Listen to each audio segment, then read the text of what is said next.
Straight ലൈനിലേക്ക് സ്വാഗതം.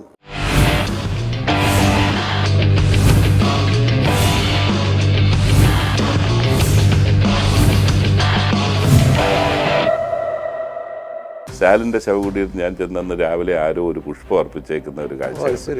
Communism നടപ്പിലാക്കിയ രീതിയാണ് അവിടെ പരാജയത്തിന് കാരണം. അത് നല്ല രീതിയിൽ മുന്നോട്ട് കൊണ്ടുപോയെടുത്ത് അത് ജനങ്ങൾ നന്ദിയോടെ സ്മരിക്കുന്നു എന്നുള്ളതാണ്. നമ്മൾ ചെന്നിറങ്ങുന്ന യാത്രക്കാരുടെ ഷൂസിൽ അഴുക്കുണ്ടെങ്കിൽ അവർ കയറ്റിവിടത്തില്ല രാജ്യത്തേക്ക്. എന്തോ ഒരു അട്രാക്ഷൻ ആ നിലയിൽ ചൈനയോട് തോന്നിയിട്ടില്ല. ഞാൻ 6:30 എഴുന്നേറ്റപ്പം ഒരു വലിയ വിഭാഗം വർക്കേഴ്സ് വന്നിട്ട് ആ ബീച്ച് ക്ലീനപ്പ് ചെയ്യുകയാണ്. 1-ാം തീയതി ഡ്രൈഡേ ഒഴിവാക്കണമെന്നുള്ള അഭിപ്രായമുണ്ട്. ഒരു സംശയം, ഇതുകൊണ്ട് എന്താ പ്രയോജനം? അന്നത്തെ ഭീകരതയെക്കുറിച്ചെല്ലാം പറഞ്ഞെങ്കിലും അവസാനം ഒരു വാചകം പറഞ്ഞു, എന്നാലും സ്റ്റാലിൻ്റെ കാലഘട്ടത്തിൽ ഞങ്ങൾ ലോകത്തൊന്നാമതായിരുന്നു. രാഷ്ട്രീയ നേതാക്കളിൽ ഏറെ യാത്ര ചെയ്യുന്ന RSPയുടെ സംസ്ഥാന secretary Shri Shibu baby John ആണ് നമ്മുടെ ഇന്നത്തെ അതിഥി. നമസ്കാരം ശ്രീ ഷിബു ബേബി ജോൺ. നമസ്കാരം. അന്നേരം താങ്കൾ ഇപ്പോൾ നമ്മൾ സംസാരിക്കുന്നതിന് തൊട്ട് മുമ്പ് വരെ ആകുമ്പോൾ 54 രാജ്യങ്ങൾ സന്ദർശിച്ചു. 53. അതിൽ ഏറ്റവും ഒടുവിൽ പോയത് പഴയ കമ്മ്യൂണിസ്റ്റ് ഭരണത്തിലുണ്ടായിരുന്ന യുഗോസ്ലേവിയ. അത് പിന്നീട് 6 ഇതായിട്ട് ചിന്നിച്ചിതറി. എങ്ങനെ ഉണ്ടായിരുന്നു യുഗോസ്ലേവിയയിലെ ഒരു അനുഭവം? കാരണം താങ്കൾ യാത്രയ്ക്ക് പോകുമ്പോൾ വെറുതെ പോയി അങ്ങ് സ്ഥലം കാണുന്നതല്ല, അതിൻ്റെ ചരിത്രം, അതിൻ്റെ രാഷ്ട്രീയ പശ്ചാത്തലം, അവിടുത്തെ ഭൂപ്രകൃതി ഉൾപ്പെടെ എല്ലാം നിരീക്ഷിക്കുന്നതിലും ഒരു പ്രത്യേക താല്പര്യമുള്ള ആളാണ്. ഒരു അതിമനോഹരമായ ഒരു യാത്രയായിരുന്നു. കാരണം ഒത്തിരി അറിവ് പകർന്നു തന്ന ഒരിതാണ്. ഞാനത് 2 വർഷം മുമ്പ് വരെ 49 എത്തി നിൽക്കുകയായിരുന്നു. അതിനുശേഷം പോയ രാജ്യങ്ങളിൽ തന്നെ വീണ്ടും പോകാൻ ഇടവന്നു. പിന്നെ ഈ 50ാമത്തെ രാജ്യം ഞാനിങ്ങനെ ആകാംക്ഷയോടുകൂടി കാത്തുനിന്ന് അത് യാദൃശ്യമായി യുഗോസ്ലോവിയ എന്നുള്ളതിൽ 4 രാജ്യം 7 ദിവസം കൊണ്ട് സന്ദർശിച്ചു. വളരെ ചുരുങ്ങിയ സമയം, തെരഞ്ഞെടുപ്പ് വർഷമായതുകൊണ്ട് വളരെ തിടുക്കത്തിലായിരുന്നു. ഞാൻ 4 രാജ്യം എന്ന് പറയുമ്പോൾ സെർബിയയിൽ ഇറങ്ങി. Serbia, Bosnia, മൊണ്ടിനീഗ്രോ, Albania. ഇതിൽ 3 രാജ്യങ്ങളും യുഗോസ്ലോവിയയുടെ ഭാഗവും അൽബേനിയ അല്ലാതെ തന്നെ ഒരു സോഷ്യലിസ്റ്റ് രാജ്യവുമായിരുന്നു. സോഷ്യലിസം മാറിയ പശ്ചാത്തലത്തിൽ ഞാൻ എവിടെ ചെന്നാലും പഴയ കമ്മ്യൂണിസ്റ്റ് രാജ്യങ്ങളിൽ ചെല്ലുമ്പോൾ പഴയ കാര്യങ്ങൾ ചോദിക്കുന്ന പതിവുണ്ട്. യുഗോസ്ലോവിയയിൽ ചെന്നപ്പോഴാണ് ഞാൻ ഇതിപ്പോൾ അതുപോലെ പഴയ കാര്യങ്ങൾ ചോദിച്ചു. 3ആയി ചിഹ്നിച്ചിതറിയ 3 രാജ്യങ്ങളിലെ ഗൈഡുമാരും അവർ പരസ്പര ശത്രുതയിലായിരുന്നവരാണ്. അവർ 3 പേരും പഴയ ഭരണ സംവിധാനം നല്ലതായിരുന്നു എന്ന് പറഞ്ഞു. അത് ശരി. അതൊരു വളരെ വ്യത്യസ്ത അനുഭവമായിരുന്നു. ഞാൻ റഷ്യയിൽ പോയപ്പോൾ അന്വേഷിച്ചിട്ടുണ്ട്, ജോർജിയയിൽ അന്വേഷിച്ചിട്ടുണ്ട്, നിലവിൽ വിയറ്റ്നാമിൽ പോയി. അവർ പറയാൻ ഭയന്ന് നിന്നുകൊണ്ട്. പക്ഷേ നല്ലതായിരുന്നു പഴയ കമ്മ്യൂണിസ്റ്റ് ഭരണം എന്ന് പറഞ്ഞ ഏക രാജ്യം ഈ പറയുന്ന. അതിലവർ പറഞ്ഞൊരു കാര്യമുണ്ട്, ഞങ്ങൾക്ക് തൊഴിലുണ്ടായിരുന്നു, ന്യായമായ വിലയ്ക്ക് ഭക്ഷ്യവസ്തുക്കൾ കിട്ടുമായിരുന്നു, വലുതല്ലെങ്കിലും എല്ലാവർക്കും ഒരു വീടുണ്ടായിരുന്നു, അങ്ങനെ എല്ലാ നല്ല കാര്യങ്ങളും. ഞാൻ ചോദിച്ചു പൗരാവകാശം എങ്ങനെയായിരുന്നു? പൗരാവകാശം അന്നത്തെ ഭരണാധികാരിയായ ടിറ്റോയെ വിമർശിക്കല്, അത്രേ ഉള്ളൂ. അദ്ദേഹത്തെ വിമർശിക്കല്, മാർഷൽ ടിറ്റോ വിമർശിക്കല് എന്ന് പറഞ്ഞു. പക്ഷെ അടുത്ത വാചകം പറഞ്ഞു, ഞങ്ങൾക്ക് വിമർശിക്കാനൊന്നും ഇല്ലായിരുന്നു. അത് ശരി. അന്ന് വിമർശിക്കാനൊന്നും ഇല്ലായിരുന്നു. അതിന് ശേഷമാണ് പറഞ്ഞ ഭക്ഷണവും വീടും ഇതെല്ലാം കിട്ടിക്കൊണ്ടിരുന്നു, സംതൃപ്തരായിരുന്നു ഞങ്ങൾ എന്ന് പറഞ്ഞത്.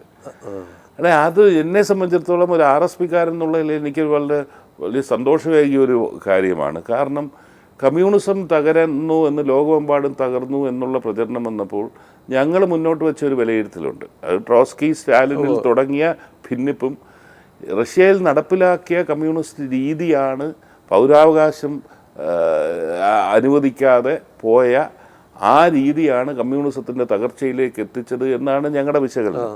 യുഗോസ്ലോവിയ മാത്രം റഷ്യൻ ബ്ലോക്കിനോട് ചേരാതെ, USSR സോവിയറ്റ് ബ്ലോക്കിനോട് ചേരാതെ ചേരിചേരാ നയത്തിൻ്റെ ഭാഗമായി നിൽക്കുകയും അമേരിക്ക അടക്കമുള്ള രാജ്യങ്ങളുമായി നല്ല ബന്ധം പുലർത്തിയിരുന്ന ഒരു രാജ്യമാണ്. അതായത് യുഗോസ്ലോവിയയിലെ ജനങ്ങൾ ഇന്നും അത് നല്ലപോലെ സ്മരിക്കും. ഇന്നത്തെ ഭരണത്തെക്കുറിച്ചുള്ള അവരുടെ സമീപനം, ഇന്നത്തെ ഭരണത്തെക്കുറിച്ച് അസംതൃപ്തിയുണ്ട്, പല കാര്യങ്ങളും അസംതൃപ്തിയുണ്ട്. എല്ലാം ഒരുമിച്ചാകണമെന്ന് പലതിലെ അഴിമതിയെക്കുറിച്ച് അവർ പറയുന്നുണ്ട്. സെർബിയയിൽ ചെന്നപ്പോൾ അവർ കാണിച്ചു തന്നൊരു പുതിയ കോടീശ്വരന്മാർക്ക് വേണ്ടിയുള്ള പുതിയൊരു സംരംഭം അവിടെ പണിയുന്നു. ഇത് അവരുടെ താമസിക്കാൻ വേണ്ടി ഒരു ഏരിയ. അവർ തന്നെ ചോദിക്കുന്നത് ഇതിവിടെ ഏത് കോടീശ്വരനുണ്ട് ഇവിടെ വന്ന് താമസിക്കാൻ വേണ്ടി, അതിനുവേണ്ടി സർക്കാർ പൈസ ചിലവാക്കുന്നു, പണം ചിലവാക്കുന്നത് എങ്ങനെ എന്നുള്ളത്. മോണ്ടിനീഗ്രോയിൽ ചെന്നപ്പോൾ അവിടെ റോഡുമായി ചൂണ്ടിക്കാണിച്ച് നമ്മുടെ ഹൈവേക്കാൾ വളരെ മെച്ചപ്പെട്ട നിർമ്മാണമാണ്, എന്നിട്ട് തന്നെ ആൾക്കാർ പറയുന്നത് കണ്ടില്ലയോ റോഡിൻ്റെ അവസ്ഥ, ഇതൊക്കെ കാശടിച്ച് മാറ്റുന്നതാണ് എന്നുള്ള നിലയിലേക്ക് ഇപ്പോഴത്തെ ഇത്. അതാ ഞാൻ പറഞ്ഞു വന്നത്, കമ്മ്യൂണിസം നടപ്പിലാക്കിയ രീതിയാണ് അവിടെ പരാജയത്തിന് കാരണം. അത് നല്ല രീതിയിൽ മുന്നോട്ട് കൊണ്ടുപോയെടുത്ത് അത് ജനങ്ങൾ നന്ദിയോടെ സ്മരിക്കുന്നു എന്നുള്ളതാണ് ഒന്നാമത്തെ പാഠം. രണ്ടാമത് ഞാനവിടെ ചോദിച്ച ചോദ്യങ്ങളുണ്ട് ഈ 3 രാജ്യങ്ങളുണ്ട്. നിങ്ങളെല്ലാവരും പരസ്പരം നമ്മൾ വായിച്ചിട്ടുണ്ട്, ക്രൊയേഷ്യ സെർബിയയ്ക്കെതിരെ, സെർബിയ ബോസ്നിയയ്ക്കെതിരെ, മോണ്ടിനീഗ്രോ ഒരു ഭാഗത്ത്, എല്ലാവരും അങ്ങോട്ടും ഇങ്ങോട്ടും വഴക്കിട്ട് ചിഹ്നിച്ചിതറിയാണ്. എന്തായിരുന്നു അതിൻ്റെ കാരണമെന്ന് ചോദിച്ചപ്പോൾ അവർ പറഞ്ഞ മറുപടി, നമ്മുടെ ഇന്ത്യ രാജ്യത്ത് നമ്മളത് ഗൗരവത്തിൽ കാണേണ്ട ഒരു കാര്യമാണ്. നാഷണലിസ്റ്റ് എന്ന് പറയുന്നവരുണ്ടല്ലോ, ദേശീയത പറയുന്നവർ. ഈ സോഷ്യലിസ്റ്റ് ഭരണ സംവിധാനത്തിൽ ഇവർക്കൊന്നും റോളില്ലായിരുന്നു, ഇവർക്ക് പണം സമ്പാദിക്കാൻ സാധിച്ചില്ല, ഇവർ അസംതൃപ്തരായിരുന്നു. അതിനുശേഷം ഇങ്ങനൊരു സാഹചര്യം വന്നപ്പോൾ ശരിക്കും പഴയ വികാരം വളർത്തിയെടുത്തുകൊണ്ട് അവിടെ പലതായി ചിഹ്നിച്ചിതറിയിരിക്കുന്ന ക്രൊയേഷ്യ കത്തോലിക്കർ എന്നുള്ള നിലയിൽ കാത്തലിക് സഭ 15-ാം നൂറ്റാണ്ടും 16-ാം നൂറ്റാണ്ടിലുമാണ് യൂറോപ്പിൽ ഈ ഭിന്നിപ്പ് കടന്നത്, പ്രൊട്ടസ്റ്റന്റ് കാത്തലിക്. ആ വികാരം വീണ്ടും വളർത്തിയെടുത്തുകൊണ്ട് കാത്തലിക് കോൺസെൻട്രേഷനുള്ള ക്രൊയേഷ്യ ഒരു ഭാഗത്ത്, സെർബിയ പ്രൊട്ടസ്റ്റന്റ് എന്നുള്ള നിലയിലേക്ക്, ബോസ്നിയ മുസ്ലിം എന്നുള്ള നിലയിലേക്ക്, ഇതെല്ലാം സൃഷ്ടിച്ചത് ഈ പറയുന്ന ദേശീയവാദികളായിട്ടുള്ള നേതാക്കന്മാർ വളർത്തിയെടുത്ത വികാരമാണ്. മതം മേളിൽ കൊണ്ടുവന്നിട്ട് ചിഹ്നിച്ചിതറാൻ വേണ്ടി ഇടയായ സാഹചര്യം. പക്ഷേ അവിടെ തന്നെ ഇപ്പോഴത്തെ തലമുറ ഗൈഡായിട്ടുള്ളവരൊക്കെ പറയുന്ന അതൊക്കെ 30 വർഷം മുമ്പല്ലയോ, അന്ന് ഉണ്ടായിരുന്നല്ലേ, ഇപ്പം ഞങ്ങളൊന്നും അങ്ങനെ പ്രശ്നമില്ല. എന്നാൽ അവർ തന്നെ തിരിച്ചറിയുന്നുണ്ട് ഇത് അവരിന്ന് ബോധപൂർവം വളർത്തിയെടുത്ത ഒരു വികാരത്തിൻ്റെ വിസ്ഫോടനമായിരുന്നു അന്ന് നടന്നത്. അതിൻ്റെ ഒരു ആവശ്യമില്ല, ഞങ്ങൾ ഒരേ ഭാഷ സംസാരിക്കുന്നു, ഒരേ ഭക്ഷണം കഴിക്കുന്ന ഒരു സമൂഹമായിട്ട് എന്നുള്ള ഒരു മാനസാന്തരവും അവിടുത്തെ ഇതിൽ കാണുന്നു. അന്നേരം നമ്മുടെ രാജ്യത്തിൻ്റെ അവസ്ഥ വെച്ച് ഇന്ന് ദേശീയ തലത്തിൽ അവർ സൃഷ്ടിക്കാൻ ശ്രമിക്കുന്ന വളർത്തിയെടുക്കുന്ന ദേശീയതയെക്കുറിച്ചുള്ള ആപൽ സൂചനയാണ് എനിക്ക് ഈ യാത്ര വഴി കിട്ടിയത്. പഴയ മുഗൾ രാജാക്കന്മാരുടെ കാര്യമൊക്കെ പറഞ്ഞുകൊണ്ട് അത് വളർത്തിയെടുക്കുമ്പോൾ ഞാൻ പറഞ്ഞ പോലെ പ്രൊട്ടസ്റ്റന്റ് കാത്തലിക് ഏറ്റുമുട്ടൽ 15-ാം നൂറ്റാണ്ടിലും 16-ാം നൂറ്റാണ്ടിലും നടന്നതിൻ്റെ ആവർത്തനം തന്നെയാണ് ഇവിടെ ശ്രമിച്ചുകൊണ്ടിരിക്കുന്നത്. ഭയാശങ്കയുളവാക്കുന്ന കാര്യമാണ്. ഇപ്പോൾ യുഗോസ്ലാവിയയിലെ ഈ രാജ്യങ്ങളിലുള്ള വേറൊരു ആകർഷകമായ മറ്റ് കാര്യങ്ങൾ എന്താണ്? അല്ല, അതിൽ ഞാൻ കണ്ടത് അത് സെർബിയ എന്ന് പറയുന്ന രാജ്യമൊക്കെ ഡെവലപ്മെൻറ്റ് ചെയ്ത് ഒരു ശ്രീലങ്കയിൽ പോകുന്ന ഒരു ഫീലേ ഉള്ളൂ സെർബിയയിൽ പോകുമ്പോൾ. അങ്ങനെ റോഡുകളൊക്കെ നമ്മളെക്കാൾ മെച്ചപ്പെട്ടതാണ് എന്നൊക്കെ പറയാമെങ്കിലും മോശപ്പെട്ട റോഡുകളുമുണ്ട്. അത് കഴിഞ്ഞാൽ ബോസ്നിയയിൽ പോയി, അതും വലിയ ഇതില്ല. അതേസമയത്ത് തന്നെ ഏറ്റവും ആകർഷിച്ചത് അതിനുശേഷം മോണ്ടിനീഗ്രോ എന്ന് പറയുന്ന രാജ്യത്തേക്ക് പോയി. 6.5 ലക്ഷം പേരേ ഉള്ളൂ പോപ്പുലേഷൻ. നമ്മുടെ ഒരു പാർലമെൻറ്റ് മണ്ഡലത്തിൽ 11 ലക്ഷം ഉണ്ട് വോട്ടർമാർ. 6.5 ലക്ഷം പോപ്പുലേഷനുള്ള ആ രാജ്യം അവരെങ്ങനെ ടൂറിസത്തിന് വേണ്ടി തയ്യാറെടുത്തു, ടൂറിസ്റ്റുകളെ സ്വാഗതം ചെയ്യുന്നു. എയർപോർട്ടില്ല, എയർപോർട്ട് അഫോർഡ് ചെയ്യാനൊക്കത്തില്ല. എയർപോർട്ടുണ്ട്, പക്ഷെ മെയിൻ കണക്ടിവിറ്റി ഇല്ല. അങ്ങനെ എല്ലാം പ്രതിസന്ധികൾ ഉള്ള ഒരു രാജ്യം. പക്ഷേ ടൂറിസത്തെ എങ്ങനെ പ്രൊമോട്ട് ചെയ്യുന്നു എന്ന് നമ്മൾ കണ്ടുപഠിക്കേണ്ടതാണ്. അവിടെ ലേക്കും ഉണ്ട്, സീയും ഉണ്ട്. മോണ്ടിനീഗ്രോയ്ക്ക് ഒരു സവിശേഷതയുണ്ട്. ഈ ഓട്ടോമാൻ എംപയർ ആ ഭാഗമെല്ലാം കീഴടക്കിയപ്പോൾ മോണ്ടിനീഗ്രോ മാത്രമാണ് അവർക്ക് കീഴടക്കാൻ സാധിക്കാതെ വന്നത്. അതൊരു മുനമ്പ് പോലെയാണ്. അവിടെ മൗണ്ടനുമാണ്, സൈഡിൽ മൊത്തം മൗണ്ടൻസുമാണ്, നടുക്ക് കടൽ വന്ന് ചേരുന്ന ഇതാണ്. അന്നേരം അവിടോട്ട് കയറി വരാൻ ഓട്ടോമാൻ എംപയറിന് പോലും ആ ഭരണകർത്താക്കൾക്ക് പോലും സാധിക്കാത്ത നിലയിലേക്ക് ഇവരൊരു പ്രതിരോധം സൃഷ്ടിച്ചാണ്. അന്നേരം അവർ മാത്രം അന്ന് പിടിച്ചു നിന്നെയാണ്. ആ ഒരു രാജ്യം എന്തു അതിമനോഹരമായി അവർ റെസ്റ്റോറൻറ്റ്സ് ആണെങ്കിലും ഏത് ചെല്ലുന്നവർക്കാണെങ്കിലും ഒരു ടൂറിസ്റ്റിന് എൻജോയ് ചെയ്യാവുന്ന എല്ലാ സംവിധാനങ്ങളും ഒരുക്കിയിരിക്കുന്നു. അതൊക്കെ നമ്മൾ ക്രിസ്റ്റൽ ക്ലിയർ ആണ് നമ്മൾ പറഞ്ഞത്. ഞാൻ കഴിഞ്ഞ ദിവസം മോണ്ടിനീഗ്രോയിൽ പോയി ബോട്ട് 3 മണിക്കൂർ സഫാരി നടത്തി, ലേക്കിൽ കൂടെ നടത്തി, ആ ബീച്ചിൽ പോയി എല്ലാം തിരിച്ചു വന്ന ഞാൻ 2 ദിവസം മുമ്പ് ഞങ്ങളുടെ കോളേജിൻ്റെ ഗെറ്റ് ടുഗദറിന് വേണ്ടി വാഗമണ്ണിൽ പോയി. നമുക്ക് ആ വെള്ളം കണ്ടാലേ അറപ്പ് തോന്നും. എന്നാൽ നമ്മൾ ടൂറിസം അതിമനോഹരമാണ്, അതിന് സാധ്യത കേരളമുണ്ട്, പുഴകളുണ്ട്, നദിയുണ്ട് ഇതെന്നൊക്കെ പറഞ്ഞ് ഇത് നമ്മൾ സംരക്ഷിക്കാതെ ഏത് ടൂറിസ്റ്റ് വരാനാണ്? നമ്മൾ ഈ പോകുന്നവർ പുറത്തെങ്ങനെ സംരക്ഷിക്കുന്നതെന്ന് കണ്ട ആ സംവിധാനം ഇവിടെ ഒരുക്കി കഴിഞ്ഞാൽ കേരളം അതുപോലെ വികസിക്കും. ഈ നിലയിലേക്ക് നമ്മുടെ വാട്ടർ ബോഡീസും നമ്മുടെ മൗണ്ടൻസും എല്ലാം നശിപ്പിച്ച് പോയി കഴിഞ്ഞാൽ നമുക്ക് പഴയ പ്രതാപം പറഞ്ഞിരിക്കാമെന്നല്ലാതെ അവിടെയാണ് ഞാൻ അതിനുശേഷം അൽബേനിയ യൂഗോസ്ലോവിയ അല്ലായിരുന്നു, പക്ഷേ ഒരു സോഷ്യലിസ്റ്റ് രാജ്യമായിരുന്നു. ഇപ്പോൾ അവിടെ മുസ്ലിം ഭൂരിപക്ഷമാണ് അവിടെ ഉള്ളത്, മെജോറിറ്റി മുസ്ലിംസാണ്. പക്ഷേ അവിടെ ചെന്നു ഞങ്ങളൊരു ബീച്ച് പ്രോപ്പർട്ടിയിൽ താമസിച്ചു. ഒരു ദിവസമേ ഉള്ളൂ, തിരിച്ച് റിട്ടേൺ ഫ്ലൈറ്റ് അവിടെ ആയതുകൊണ്ട് അവിടെ ചെന്നു ഒരു ദിവസമേ ഉണ്ടായിരുന്നു. വൈകിട്ട് ബീച്ചിനോട് ചേർന്നുള്ള പ്രോപ്പർട്ടി, ഞങ്ങൾ വൈകിട്ട് ബീച്ചിലൊക്കെ ഇരുന്നു. ഇത് കഴിഞ്ഞ് ഭയങ്കര ക്രൗഡഡ് ആയിരുന്നു ബീച്ചസ്. പിറ്റേന്ന് രാവിലെ ആയപ്പോൾ ഞാൻ 6:30 എഴുന്നേറ്റപ്പം ഒരു വലിയ വിഭാഗം വർക്കേഴ്സ് വന്നിട്ട് ആ ബീച്ച് ക്ലീനപ്പ് ചെയ്യുകയാണ്. കുറച്ച് കഴിഞ്ഞ് നമ്മൾ കാണുന്ന വൈറ്റ് സാൻഡ്സ് മാത്രമുള്ള ഒരു പൊട്ട് പോലും ഒരഴുക്കില്ലാതെ ആ ബീച്ച് രാവിലെ ആയി കഴിഞ്ഞപ്പം മെയിൻറ്റെയിൻഡ് ആയി കഴിഞ്ഞു. എന്നിട്ട് എത്രത്തോളം അവർ ഇമ്പോർട്ടൻസ് അതിന് കൊടുക്കുന്നു. മോണ്ടിനീഗ്രോൻ്റെ 10 മടങ്ങ്. ഞാൻ മോണ്ടിനീഗ്രോ പോയപ്പോൾ പഴയ സോഷ്യലിസ്റ്റ് രാജ്യം, പിന്നെ ഒരു മുസ്ലിം ഭൂരിപക്ഷ പ്രദേശം, അന്നേരം കുറേ കൺസർവേറ്റീവ് ആയിരിക്കും എന്നൊക്കെ ഉള്ള ഒരു മനസ്സിലെ ധാരണ വെച്ചാണ് ഞാൻ പോയത്. പക്ഷേ അവിടെ ചെന്നപ്പം മറ്റേത് രാജ്യത്തേക്കാൾ ഓപ്പണാണ്. അവിടെ പോർക്ക് കഴിക്കേണ്ടതിന് പോർക്ക് കഴിക്കാം, ഏത് സാധനമാണേലും അവിടെ ഒരു പ്രശ്നവുമില്ല, അവൈലബിൾ ആയിട്ടുള്ളതാണ്. അതല്ലേ അത്ര ഓപ്പൺ. 1-ാം തീയതി ഡ്രൈ ഡേ ആണ്. അല്ല, ഞാൻ പറഞ്ഞ ഇതിവിടെ ഈ ഹിപ്പോക്രിറ്റിക്കലായിട്ടുള്ള കാര്യങ്ങൾ. 1-ാം തീയതി ഡ്രൈ ഡേ വെച്ചതുകൊണ്ട് ഇവിടെ മദ്യോപഭോഗം കുറയുക. അന്ന് ഉമ്മൻചാണ്ടിയുടെ കാലഘട്ടത്തിൽ തീരുമാനിക്കുന്ന ഇത് ഉപഭോഗം കുറയ്ക്കാനുള്ള അന്നത്തെ സാഹചര്യമാണ്. അതിൽ നിന്ന് മാറി അന്ന് മദ്യോപഭോഗമാണ് പ്രശ്നമായി കണ്ടെങ്കിൽ ഇന്ന് മയക്കുമരുന്നിലേക്ക് കേരളം പോയി കഴിഞ്ഞു. എന്നിട്ട് 1-ാം തീയതി അടച്ചു വെച്ചുകൊണ്ട്. പക്ഷെ അങ്ങനെ ഒരു തീരുമാനം സർക്കാർ എടുത്താൽ അതിന് പ്രതിപക്ഷം ഉടനെ അതിനെതിരായിട്ട് വരും. അല്ലല്ല, പ്രതിപക്ഷം ചിലപ്പോൾ എതിർത്തെന്നിരിക്കും. ഞാൻ സർക്കാരിൻ്റെ ബാറുകൾ വീണ്ടും തുറക്കാനുള്ള നിലപാട് വന്നപ്പോൾ ഞാൻ പരസ്യമായി എന്നെ സ്വാഗതം ചെയ്താണ്. UDFൻ്റെ നേതാവായിരുന്നിട്ട് എൻ്റെ പാർട്ടിക്കകത്ത് അടക്കം വിമർശനം ഉണ്ടായിരുന്നു. ഞാൻ പറഞ്ഞു എൻ്റെ നിലപാടിൽ മാറ്റമില്ല, ഞാൻ ക്യാബിനറ്റ് ഇരുന്നപ്പോൾ ആ തീരുമാനം എതിർത്തയാണ്, പരസ്യമായി പറഞ്ഞതാണ്, തെറ്റാണെന്ന് പറഞ്ഞതാണ്. 1-ാം തീയതി ഡ്രൈ ഡേ ഒഴിവാക്കണമെന്നുള്ള അഭിപ്രായമുണ്ട്. ഒരു സംശയം, ഇതുകൊണ്ട് എന്താ പ്രയോജനം? അല്ല, നമുക്ക് യാത്രയിലേക്ക് മടങ്ങി വന്നു കഴിഞ്ഞാൽ ഇപ്പോൾ ഈ സോവിയറ്റ് USSRൽ നിന്ന് ഇപ്പം റഷ്യയായി അവിടെയും സന്ദർശനം നടത്തിയിട്ടുണ്ട്. അതൊക്കെ ഒരു നമ്മളൊക്കെ ചെറുപ്പകാലത്ത് കമ്മ്യൂണിസത്തിൻ്റെ ഒരു ഈറ്റില്ലം പോലെ ഉള്ളൊരു രാഷ്ട്രമായിരുന്നു. അവിടെ ചെന്നപ്പോൾ അനുഭവം, എനിക്ക് ഈ RSP ബാക്ക്ഗ്രൗണ്ടിലുള്ള കമ്മ്യൂണിസത്തെക്കുറിച്ച് എൻ്റെ പരിമിതമായ അറിവ് ഉള്ളതുകൊണ്ട് അത് റഷ്യയിൽ വലിയ ആകാംക്ഷയോടുകൂടിയാണ് ചെന്നത്. റഷ്യയിൽ ആദ്യം മോസ്കോയിൽ ചെന്നിറങ്ങി. മോസ്കോയിൽ 4 ദിവസവും, സെൻറ്റ് പീറ്റേഴ്സ്ബർഗിൽ 2 ദിവസമായിരുന്നു. കണ്ടാലും തീരാത്തതുപോലെ സ്മാരകങ്ങളും പള്ളികളും ഇതെല്ലാം ഉള്ളതാണ്. ഇത്രയും വെൽത്ത് ഒരു പള്ളിയിൽ ഞാൻ കണ്ടിട്ടില്ല. ഇതിൻ്റെ ഡോം എന്ന് പറഞ്ഞു കഴിഞ്ഞാൽ എല്ലാം സ്വർണ്ണമാണ്, ഗോൾഡാണ് ഇതിൻ്റെ എല്ലാ പള്ളികളുടെയും ഡോം, പ്രധാനപ്പെട്ട പള്ളികളുടെ. അതുപോലെ വെൽത്ത് ഉള്ള ഒരു രാജ്യമാണെന്ന് അത് കണ്ടറിയാം. പക്ഷേ എന്നെ അതിനേക്കാൾ ആകർഷിച്ചത്, ഞാൻ ക്രെംലിനിലേക്ക് പോയി. അവിടെ ചെല്ലുമ്പോൾ ഇവരെല്ലാം പഴയ കമ്മ്യൂണിസ്റ്റ് നേതാക്കന്മാരെ അടക്കിയ സ്ഥലങ്ങളുണ്ട്, അതിൻ്റെ സ്തൂപങ്ങളുണ്ട്. ഞാൻ സ്റ്റാലിൻ്റെ മുമ്പിൽ പോയി.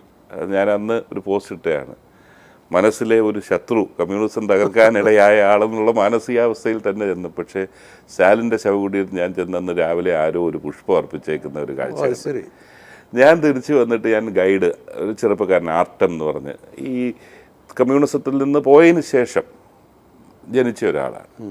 പുള്ളിയുടെ അടുത്ത് പഴയ കമ്മ്യൂണിസ്റ്റ് കാര്യമൊക്കെ ചോദിച്ചപ്പോഴത്തേക്കിന് അവർക്ക് അന്നത്തെ ഭീകരതയെക്കുറിച്ചെല്ലാം പറഞ്ഞെങ്കിലും അവസാനം ഒരു വാചകം പറഞ്ഞു, എന്നാലും സ്റ്റാലിൻ്റെ കാലഘട്ടത്തിൽ ഞങ്ങൾ ലോകത്തൊന്നാമതായിരുന്നു എന്ന്. പുതിയ തലമുറയിൽപ്പെട്ട ഒരാൾ അങ്ങനെ ഒരു കാര്യം ഉണ്ടായിരുന്നു. കാരണം ഇന്നത്തെ സംവിധാനത്തിൽ റഷ്യയ്ക്കൊരു പ്രസക്തി ഇല്ലാത്ത നിലയിലേക്കായി എന്നുള്ളതിലെ ആശങ്ക അവർക്കുണ്ട്. അത് കഴിഞ്ഞ് ഞാനവിടെ മോസ്കോ യൂണിവേഴ്സിറ്റി സന്ദർശിച്ചു. ഇതുപോലൊരു ബിൽഡിംഗ്, ഞാൻ സ്റ്റാൻഫോർഡും പോയിട്ടുണ്ട്, ബാക്കിയെല്ലാം കണ്ടിട്ടുണ്ടെങ്കിലും ഇതുപോലൊരു ബിൽഡിംഗ് ഞാൻ കണ്ടിട്ടില്ല. ഞാൻ എൻ്റെ മുമ്പിൽ നിന്ന് ഫോട്ടോ എടുത്തു, നമ്മുടെ രാജ്യം മനസ്സിലാക്കാൻ വേണ്ടിയാണ്. അത്രയ്ക്ക് പ്രാധാന്യം വന്ന പല കാര്യങ്ങളിലും കൊടുത്തിരുന്നു. പക്ഷേ ബേസിക്കലി സിവിക് റൈറ്റ്സ് നിഷേധിച്ച ഒരു സമൂഹത്തിൻ്റെ പ്രതിഷേധമായിരുന്നല്ലോ. ഭരണത്തിലുള്ളവന് ഇഷ്ടമില്ലാത്തവനെ കൊണ്ടുപോയി തട്ടാനൊക്കുന്ന സാഹചര്യം വന്നാണ് ഈ നിലയിലേക്ക് തകർച്ചത്. സൈബീരിയയിലേക്ക് നാട് കടത്തുക, ഗുലാഗ്സിലേക്ക് നാട് കടത്തുന്നത്, ഇതെല്ലാം നമുക്ക് പറഞ്ഞ പോലെ. അത് കഴിഞ്ഞ് സെൻറ്റ് പീറ്റേഴ്സ്ബർഗിൽ പോയി. സെൻറ്റ് പീറ്റേഴ്സ്ബർഗിൽ ചെന്ന മധ്യവയസ്കയായ ഒരു 19 വയസ്സോളം വരുന്ന ഒരു സ്ത്രീയായിരുന്നു ഞങ്ങളുടെ ഗൈഡ്. അവരുടെ അടുത്ത് ഞാൻ പഴയ കമ്മ്യൂണിസത്തെക്കുറിച്ച് ചോദിച്ചിട്ട്, എൻ്റെ ഭാഗ്യത്തിൽ ഞാൻ ഈ കമ്മ്യൂണിസത്തിൽ വിശ്വസിക്കുന്ന ആളാണെന്ന് പറഞ്ഞില്ല, കാരണം അവരെ അടിച്ചേനെ. അവരതിൻ്റെ എല്ലാ തിക്തഫലവും അനുഭവിച്ച ഒരു സ്ത്രീയായിരുന്നു. അവരുടെ സഹോദരിക്കുണ്ടായ ദുരിതം, അതിൻ്റെ പേരിൽ അവർ എങ്ങനെ വിക്ടിമൈസ് ചെയ്യപ്പെട്ടു, അവരൊക്കെ അങ്ങ് വെറുപ്പായിരുന്നു.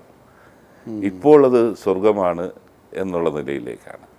പക്ഷേ അന്നേരം ഈ ഹിസ്റ്റോറിക്കൽ റീസൺസ് കൊണ്ട് തന്നെ ഇഷ്ടപ്പെട്ടു. അവിടുത്തെ മ്യൂസിയംസ്, ഞാൻ ലോകത്തെല്ലായിടത്തും പോയി മ്യൂസിയങ്ങളിൽ പോയിട്ടുണ്ട്. സെൻറ്റ് പീറ്റേഴ്സ്ബർഗിലെ മ്യൂസിയം ഒന്നും ഞാനിവിടെ പറഞ്ഞാൽ രാജേഷിനോ നമുക്ക് ആർക്കോ മനസ്സിലാകാൻ ഒക്കത്തില്ല. എന്തോരം വെൽത്താണ്, അല്ലെങ്കിൽ വേറെ ലോകത്തൂടെ നമ്മൾ പോവുകയാണ്. എനിക്ക് ഈ മ്യൂസിയം ഒന്നും വലിയ താല്പര്യമുള്ള ആളല്ല സാധാരണഗതിയിൽ.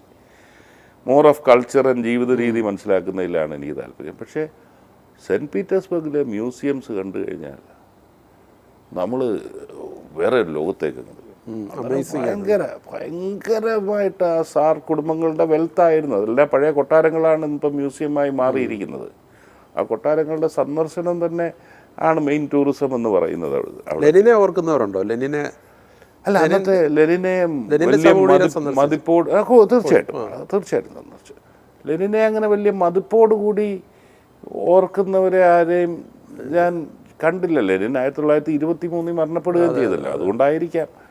ഞാൻ പോയത് 2019 അന്നേരം ആ മതിപ്പോടുകൂടി ഓർക്കുന്നില്ല. പക്ഷേ പഴയ ഭരണ സംവിധാനത്തിൽ ഞങ്ങൾ ലോകത്തൊന്നാമതായിരുന്നു എന്ന ചിന്ത അതിന് ശേഷം ജനിച്ചവരിൽ കാണാൻ സാധിച്ചു. ഇപ്പോൾ ലോകത്ത് പല രാജ്യങ്ങളും സന്ദർശിച്ചിട്ടുണ്ട്. അതിൽ ഏറ്റവും മനസ്സിലേക്ക് എല്ലാം ഇഷ്ടം പല രീതിയിലായിരിക്കും, പക്ഷേ മനസ്സിനോട് ഏറ്റവും മനസ്സിനെ ഭയങ്കര സന്തോഷം പകർന്ന രാജ്യം ഏതാണ്? വ്യത്യസ്തമായ കാരണങ്ങൾ കൊണ്ട് 2-3 രാജ്യം, ഒരു രാജ്യമായിട്ട് എനിക്ക് പറയാൻ സാധിക്കുന്നത്. ഞാൻ 6 കോണ്ടിനെൻസിലും പോയതാണ്. അതിൽ ന്യൂസിലാൻഡ് എന്ന് പറയുന്ന ഒരു രാജ്യം, നമ്മൾ ഈ പോസ്റ്റ് കാർഡിലൊക്കെ കാണുന്ന ഇതുണ്ടല്ലോ, ഗ്രീനറിയും വേറെ ഒരു നമുക്ക് ഇമാജിൻ ചെയ്യാനൊക്കത്തില്ല. നമ്മളൊരു ലോൺ വീട്ടിൽ മെയിൻറ്റെയിൻ ചെയ്യുന്ന ഇത് ഒരു രാജ്യം മൊത്തം അതുപോലെ ലോണും അതുപോലെ ട്രീസും അതുപോലെ നാച്ചുറൽ ഇത് നമ്മൾ പുസ്തകത്തിൽ പഠിച്ചിട്ടുള്ള കാര്യങ്ങൾ. അവിടെ വട്നബേ കേവ്സിലേക്ക് പോകുന്നു.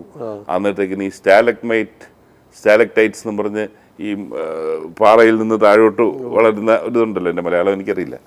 ഇങ്ങനെയുള്ളതൊക്കെ നമ്മൾ ജീവിതത്തിൽ ആദ്യമായിട്ട് കാണുകയാണ്. അവിടുത്തെ ഒരു സവിശേഷത, പോകുന്നതിന് മുമ്പേ അറിയാവുന്നവർ എന്നെ വാൺ ചെയ്തിരുന്നു. നമ്മൾ ചെന്നിറങ്ങുന്ന യാത്രക്കാരുടെ ഷൂസിൽ അഴുക്കുണ്ടെങ്കിൽ അവർ കയറ്റിവിടത്തില്ല രാജ്യത്തേക്ക്. അത്രയും നീറ്റാണ്. അവർ കയറ്റിവിടത്തില്ല, അവർ തിരിച്ചുവിടും. അത് പ്രത്യേകം ശ്രദ്ധിച്ചോളണമെന്ന് പറഞ്ഞിട്ടാണ് അങ്ങോട്ട് വിട്ടത്. അവിടുത്തെ ജനങ്ങളുടെ ഒരു ആറ്റിറ്റ്യൂഡ് പൊതുവെ എങ്ങനെയാണ്? വളരെ കുറച്ച് ജനങ്ങളേ ഉള്ളൂ. അവർക്ക് ഈ ആള് കുറവിൻ്റെയും തണുപ്പിൻ്റെയൊക്കെ ലോൺലിനെസ്സും ഒക്കെ പലരും പറയുന്നുണ്ടെങ്കിലും വളരെ കുറച്ച്. ഞാൻ ഓക്ലൻഡിൽ പോയി, അങ്ങനെ ലോക്കൽ ജനങ്ങളുമായിട്ട് അധികം ഇടപഴകാനുള്ള അവസരം ഉണ്ടായിട്ടില്ല. പക്ഷെ അത് കഴിഞ്ഞ് ഞാൻ പോയത്, എനിക്കിപ്പോഴും സൗത്ത് ഐലൻഡിൽ പോകാൻ പറ്റിയിട്ടില്ല. അവിടെയാണ് ക്രൈസ്റ്റ് ചർച്ച് നിർബന്ധമായി പോകേണ്ടത്. അന്ന് വിൻ്ററായി പോയതുകൊണ്ട്, ഞാൻ പോയ സമയം വിൻ്ററായി പോയതുകൊണ്ട് സൗത്തിലോട്ട് പോകാനൊക്കത്തില്ലെന്ന് പറഞ്ഞു. പക്ഷെ ഞാൻ റൊട്ടോറുവ എന്ന് പറയുന്ന ഓക്ലൻഡിൽ നിന്നൊരു സ്ഥലത്ത് പോയി. അന്നാണ് ഞാൻ ഈ പറഞ്ഞ ഈ കേവ്സിലൊക്കെ പോയി ഇതെല്ലാം കണ്ട്, ബോട്ടിനകത്ത് കുറ്റാക്കൂരിട്ടിൽ ബോട്ടിനകത്ത് സഞ്ചരിച്ച് മിന്നാമിനിങ് മാത്രം, ആയിരക്കണക്കിന് മിന്നാമിനിങ്ങിൻ്റെ വെളിച്ചത്തൂടെ നമ്മളൊരു കേവിൽ കൂടെ സഞ്ചരിക്കുന്നു, പോകുന്നു. അങ്ങനെ റൊട്ടറുവ എന്ന് പറയുന്ന സ്ഥലത്ത് രാവിലെ എഴുന്നേറ്റ് ഞങ്ങളുടെ പാക്കേജിൻ്റെ ഭാഗമായിട്ട് ഒരു പ്രദേശത്തോട്ട് പോകണം.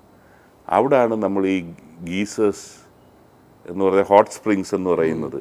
ഈ തണുപ്പത്ത് ഭൂമിയിൽ നിന്നിങ്ങനെ ആവി പുറത്തോട്ട് വരുന്ന ആ കാഴ്ചയൊക്കെ നമ്മൾ വേറെ നമുക്ക് ഇമാജിൻ ചെയ്യാനൊക്കാത്ത ഒരു ലോകത്തേക്ക് നമ്മളങ്ങ് എത്തപ്പെടുകയാണ്. ക്ലെൻലിനെസ് മാത്രമല്ല, എന്നിട്ട് ഡ്രൈവ് ചെയ്യുന്ന വഴി ഓരോ കൺട്രി സൈഡ് കാണുന്നത് തന്നെ പറഞ്ഞാൽ വിശ്വസിക്കാനൊക്കുന്നില്ല. ആ നിലയിൽ ഉള്ളതായിരുന്നു ഒരു രാജ്യം. ആ ജിയോഗ്രാഫിക്കൽ ബ്യൂട്ടി വെച്ച് നോക്കിക്കഴിഞ്ഞാൽ ന്യൂസിലാൻഡ് 1-ാം സ്ഥാനത്ത്. അത് കഴിഞ്ഞ് ഓസ്ട്രേലിയയിൽ വന്നു. ഓസ്ട്രേലിയയിലും അതെ, ഞാൻ ഓസ്ട്രേലിയയിൽ സിഡ്നിയിൽ പോയി. സിഡ്നി എനിക്ക് ഇഷ്ടപ്പെട്ടില്ല. കാരണം വലിയ പാരമ്പര്യമുള്ള പട്ടണമാണെങ്കിലും ടിപ്പിക്കൽ എല്ലാ ബിഗ് സിറ്റി പോലുള്ള ചെറിയ റോഡ്, ട്രാഫിക് ബ്ലോക്ക് അങ്ങനെയൊക്കെയാണ്. അതേ സമയത്ത് അവിടെ ഗ്രേറ്റ് ബാരിയർ റീഫ്, കെയ്ൻസ് എന്ന് പറഞ്ഞ സ്ഥലത്തുണ്ട്. എനിക്ക് ഈ വൈൽഡ് ലൈഫ് ഭയങ്കര ഇഷ്ടമുള്ള ആളാണ്. അങ്ങനെ ആഫ്രിക്കയിൽ പലതവണ പോയിട്ടുള്ളൂ. പക്ഷേ അവിടെ ചെന്നപ്പോഴാണ് മെറൈൻ ലൈഫ് ഇതുപോലെ ഉണ്ടെന്ന് പറയുന്നത്. അവിടെയൊക്കെ ടൂറിസം എങ്ങനെ ചെയ്യുന്നു നമ്മൾ പഠിക്കേണ്ടതാണ്. അവിടെ നമ്മൾ ഇതെടുത്ത് പോകുന്നു, ആ ഒരു ഗ്രേറ്റ് ബാരിയർ റീഫിൻ്റെ അവിടെ ചെന്ന് നമ്മൾ സബ്മറൈനിൽ കൂടെ പോകുന്നു. ആഫ്രിക്കയിൽ ചെന്ന് ചുറ്റിനും മൃഗങ്ങളെ കാണുന്നത് പോലെ ഈ സബ്മറൈനിൽ കൂടെ നമ്മൾ സബ്മറൈൻ ചെയ്യാം, ഡൈവ് ചെയ്യാം, താഴെ ഗ്ലാസ് ഉള്ള ബോട്ടുണ്ട്, അത് വെച്ചുകൊണ്ട് താഴെ കാണാം. ഇതെല്ലാം ഉണ്ട് അവിടെ അഫോർഡബിലിറ്റി വെച്ചിട്ട്. നമ്മൾ ഈ പറഞ്ഞ പോലെ ആയിരക്കണക്കിന് ലക്ഷക്കണക്കിന് മത്സ്യങ്ങളുടെ നടുക്കൂടെ അതിൽ സ്രാവുണ്ട്, ഇതെല്ലാം ഉണ്ട്. ഷാർക്കിനെ സൈറ്റ് ചെയ്യാവുന്ന വലിയൊരു സംഭവമാണ്. അതിൽ കൂടെ നമ്മൾ സഞ്ചരിക്കുന്നു. ആ നിലയിലേക്ക് ഓസ്ട്രേലിയയും അതിമനോഹരമാണ്. അവിടെയൊക്കെ നല്ല ശുദ്ധവായുവാണല്ലോ അല്ലേ? എന്ന് പറഞ്ഞാൽ ഞാൻ പറഞ്ഞല്ലോ, അവരെ ക്ലീനാക്കി വെക്കുന്നത് എങ്ങനെയെന്നുള്ളത് നമ്മൾ പറഞ്ഞാൽ നമുക്ക് ആർക്കും മനസ്സിലാകത്തില്ല. അത് പോയി കണ്ടാലേ അത് മനസ്സിലാകത്തുള്ളൂ. ആ നിലയിൽ എനിക്കത് ഇഷ്ടപ്പെട്ടു. പിന്നെ എൻ്റെ എപ്പോഴും ഉള്ള ഫേവറേറ്റ്, ഞാൻ ആദ്യം പറഞ്ഞല്ലോ, വൈൽഡ് ലൈഫാണ്. ഞാൻ ആഫ്രിക്കയിൽ 4 തവണ, സൗത്ത് ആഫ്രിക്കയിൽ 2 തവണയും, കെനിയ, ടാൻസാനിയ, ഇത്രയും സ്ഥലങ്ങളിൽ പോയിട്ടുണ്ട്. അന്നേരം പ്രധാനപ്പെട്ട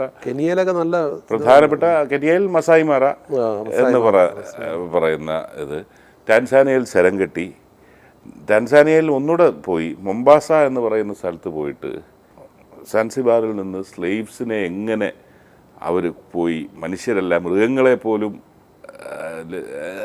ചെയ്യാത്ത നിലയിൽ സ്ലേവ്സിനെ കൊണ്ടുപോയത് കുറച്ചു നേരം കണ്ടിട്ട് ഞാൻ അവിടെ നിന്ന് അവരെ എക്സ്പ്ലെയിൻ ചെയ്തത് ഞാനങ്ങ് മാറി. നമുക്ക് സഹിക്കാനൊക്കാത്ത നിലയിലേക്കായിരുന്നു ആ കാഴ്ചപ്പാട്.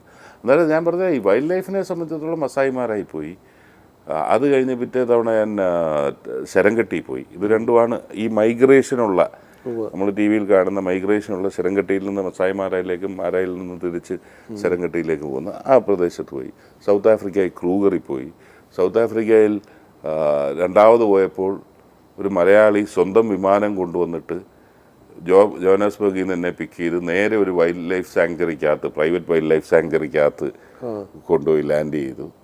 അങ്ങനെ ആ നിലയിൽ എൻ്റെ ഇഷ്ടം വൈൽഡ് ലൈഫ് എന്ന് പറഞ്ഞാൽ എനിക്ക് ഭയങ്കര ഫാസിനേഷൻ ആയതുകൊണ്ട് അവിടെ ഇഷ്ടപ്പെട്ടു. പക്ഷേ ഇതിനൊരു പ്രശ്നമുണ്ട്, അവിടുത്തെ വൈൽഡ് ലൈഫ് കണ്ടു കഴിഞ്ഞിട്ട് ഇവിടെ വരുമ്പോഴത്തേക്കിന് നമുക്കിപ്പോൾ പഴയ താല്പര്യം നഷ്ടപ്പെട്ടു. മറ്റേത് ഇവിടെ എനിക്ക് ഭയങ്കര ഇഷ്ടമായിരുന്നു. കാരണം അവിടെ ഞാനിപ്പോഴും ഓർക്കുന്ന ആദ്യം ചെല്ലും, നമ്മളിതിനെക്കുറിച്ച് കേട്ടിട്ടേ ഉള്ളൂ, ക്രൂഗർ എന്ന് പറയുന്ന നാഷണൽ പാർക്കിൽ കൂടെ പോകുന്നു. അവിടെ സ്ട്രിക്റ്റാണ്. 5:30 മണിയാകുമ്പോൾ അല്ലെങ്കിൽ വൈകിട്ട് 5:30 മണിയാകുമ്പോൾ ക്യാമ്പിനകത്ത് കയറിയിരിക്കണം. രാവിലെ 6 മണിക്ക് ഗേറ്റ് തുറക്കും. 6 മണിക്ക് ഗേറ്റ് തുറക്കുമെന്ന് പറഞ്ഞ് ഞാൻ ചെന്നപ്പോൾ ഇങ്ങനെ വണ്ടികളെല്ലാം ക്യൂ കിടക്കുകയാണ്. നമ്മൾ പുറത്തോട്ട് പോകുന്നു, ഒരു ഓഫ് റോഡിൽ കൂടെ മണ്ണിട്ട റോഡിലേക്ക് തിരിയുന്നു. ആ സമയത്ത് നേരം വെളുക്കുന്നു, വെളിച്ചം വരുന്നു. പിന്നെ നമ്മൾ കാണുന്നത് ജിറാഫ്, സീബ്ര, ഈ കളർഫുൾ ആയിട്ടുള്ള, പിന്നെ കിലോമീറ്ററുകളോളം ഇങ്ങനെയുള്ള മൃഗങ്ങളുടെ ആ സമയം നടുക്കൂടി ഇങ്ങനെ പോവുകയാണ്.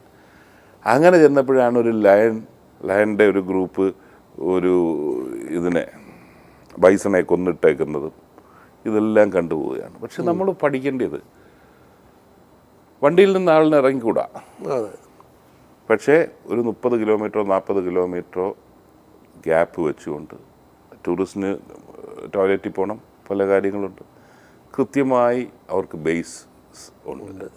അവിടെ കയറുക, ഭക്ഷണം കഴിക്കാനുള്ള സൗകര്യമുണ്ട്, ടോയ്ലറ്റിൽ പോകാനുള്ള സംവിധാനമുണ്ട്. ഇതെല്ലാം സർക്കാരായിട്ട് അറേഞ്ച് ചെയ്തിരിക്കുകയാണ്. എന്നാൽ ടൂറിസം അത് ഇതുകൊണ്ട് എങ്ങനെ അവർ മെയിൻറ്റെയിൻ ചെയ്യുന്നു എന്നുള്ളൊരു ഓർമ്മപ്പെടുത്തും. ഇത്തരം യാത്ര പോകുമ്പോൾ ഇപ്പോൾ സൗത്ത് ആഫ്രിക്കയിൽ വൈകുന്നേരം ആയി കഴിഞ്ഞാൽ സൂക്ഷിച്ചിറങ്ങണം, ഈ പിക്ക് പോക്കറ്റിങ്ങും അങ്ങനെയുള്ള അനുഭവങ്ങൾ എന്തെങ്കിലും? അല്ലല്ല, എനിക്ക് അത് സൗത്ത് ആഫ്രിക്കയിൽ ജോഹന്നാസ്ബർഗിലാണ് വലിയ ക്രൈം ഉണ്ടെന്ന് പറയുന്നത്. പക്ഷേ അത് ചില ഏരിയാസിലോട്ടും നമ്മൾ പോകല്ലെന്ന് ഗൈഡ്സ് പറയും. നമ്മൾ അങ്ങോട്ട് പോകത്തില്ല, നമ്മളെ സേഫായിട്ടുള്ളിടത്താണ് താമസിക്കുന്നത്. പിന്നെ ഒരു കാര്യം ഞാൻ പറയാം, ലോകത്ത് ഏത് ഡെവലപ്പ് കൺട്രിയുടെ ഏത് പട്ടണത്തിൽ പോയാലും പലതരത്തിലുള്ള ക്രൈമുണ്ട്. അത് ഏറ്റവും കൂടുതലുള്ള അമേരിക്കയിലാണ്. അമേരിക്ക വിട്ടു ആകർഷിച്ചിട്ടില്ലേ? ഞാൻ ഇപ്പോൾ എല്ലാം കൂടെ 10 തവണ അമേരിക്കയിൽ പോയിട്ടുണ്ട്. പക്ഷേ അമേരിക്കയിൽ അവരുടെ ഒരു ജീവിത രീതിയോടാണ് നമ്മൾ പൊരുത്തപ്പെടുന്നത്. ഇപ്പം പണ്ടൊക്കെ എനിക്ക് ആദ്യമൊക്കെ പോകുമ്പോൾ, ഞാൻ ബിസിനസ്സിലായിരുന്നപ്പോഴാണ് ആദ്യം 6 തവണയും പോയത്. അന്ന് എനിക്ക് ന്യൂയോർക്കിൽ പോകുന്നത് ഇഷ്ടമില്ലായിരുന്നു. ക്രൗഡഡാണ്, ഈ പറഞ്ഞ പോലെ ഭയമാണ്, നമ്മുടെ മനസ്സിലേക്ക് അടിച്ചേൽപ്പിച്ചേക്കുന്ന കറുത്തവർഗ്ഗക്കാർ, അവർ ക്രൈമിൻ്റെ ആൾക്കാരാണ്, ഇവരെ കാണുമ്പം പേടിയാണ്. അതുകൊണ്ട് ചെന്നാൽ ഏതെങ്കിലും കൂടിയ ഹോട്ടലിൽ താമസിക്കും, ബിസിനസ് പരമായ ആവശ്യത്തിന് പോയാൽ അത് തീർത്ത് പോകും. പക്ഷേ അത് കഴിഞ്ഞ് ഇപ്പം ഞാനിപ്പം 3-4 തവണ പോയപ്പോഴൊക്കെ അതേ മാൻഹാറ്റനിൽ പോയി താമസിക്കുന്നു. ഓഫ് കോഴ്സ് അവിടുത്തെ ഒരു മേയർ വന്നെല്ലാം ക്ലീനപ്പ് ചെയ്തു, ക്രൈം ഒത്തിരി ക്ലീനപ്പ് ചെയ്തു. പക്ഷേ നമ്മൾ ഇറങ്ങി നടക്കുന്നു. അന്നേരം ഇപ്പോൾ ടൈം സ്ക്വയർ വരെ ഒന്ന് പോവുക, പിണറായി വിജയൻ പോയി സ്റ്റീൽ കസേരയിലിരുന്ന ആ ടൈം സ്ക്വയർ എന്ന് പറഞ്ഞാൽ ആക്ടിവിറ്റിയുടെ ഏറ്റവും ഒരു എൻ്റർടൈൻമെൻറ്റിൻ്റെ ക്യാപിറ്റലാണ്. അവിടെ മരുന്ന് പോവുക, അവിടെ ആപ്പിൾ ബി എന്ന് പറഞ്ഞ റെസ്റ്റോറൻ്റ് ഉണ്ട്, ജൂനിയേഴ്സ് എന്ന് പറഞ്ഞ് വേറെ റെസ്റ്റോറൻറ്റ്. ഇവിടെ പോകുന്ന ഒരു 2-3 തവണ ആയി കഴിഞ്ഞപ്പോൾ അത് നമുക്കൊരു അതൊരു ഹാബിറ്റായി. സെൻട്രൽ പാർക്ക് വരെ പോയി ഒന്ന് നടക്കുക.